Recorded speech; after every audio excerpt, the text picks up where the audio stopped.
শুরু হয়েছে ৩০তম ঢাকা আন্তর্জাতিক বাণিজ্য মেলা। কিভাবে যাবেন, কি করবেন সব থাকবে আজকের এই ভিডিওতে। চলুন তাহলে শুরু করা যাক। আসসালামু আলাইকুম ভিউয়ার্স, আমি লামিয়া আছি আপনাদের সাথে লামিয়া লামিতে।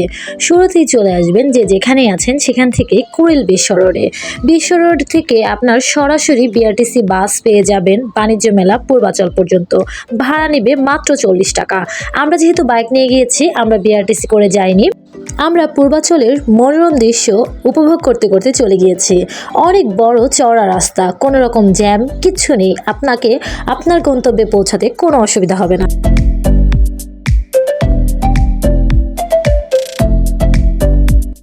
টিকিট কাউন্টারে আমরা গিয়েছি। টিকিট কাউন্টার আপনারা অনলাইনেও টিকিট ক্রয় করতে পারবেন, অফলাইনেও টিকিট ক্রয় করতে পারবেন। আমাদের যেহেতু পূর্ব কোনো প্ল্যান ছিল না যাওয়ার, তাই আমরা অনলাইন টিকিটটা করিনি, আমরা অফলাইন টিকিট নিয়েছি। বাচ্চাদের জন্য 25 টাকা আর বড়দের জন্য 50 টাকা।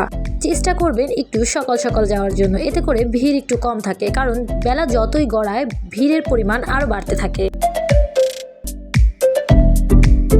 বাবারা মনে হয় হাবদারের গোডাউন। ফুল দেখে মায়েশার বায়না হলো যে বাবা আমাকে একটা ফুল কিনে দাও, আমিও মাথায় ফুল পরবো। মেয়ের আবদার কি বাবা ফেলতে পারে? কিনে দিল একটি ফুল এবং নিজ হাতে পরিয়ে দিল তার মাথায়।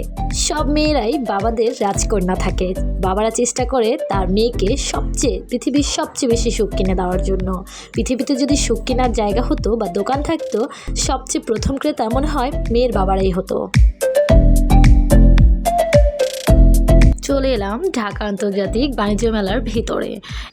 অনেকগুলো স্টলের মধ্যে শুরুতেই আমরা গিয়েছিলাম আইসক্রিমের স্টলে, কারণ সেখানে একটা অফার চলছিল যে আইসক্রিম ক্রয় করলে হুইল অথবা একটা গেম আছে, সেটা খেলার সুযোগ আছে।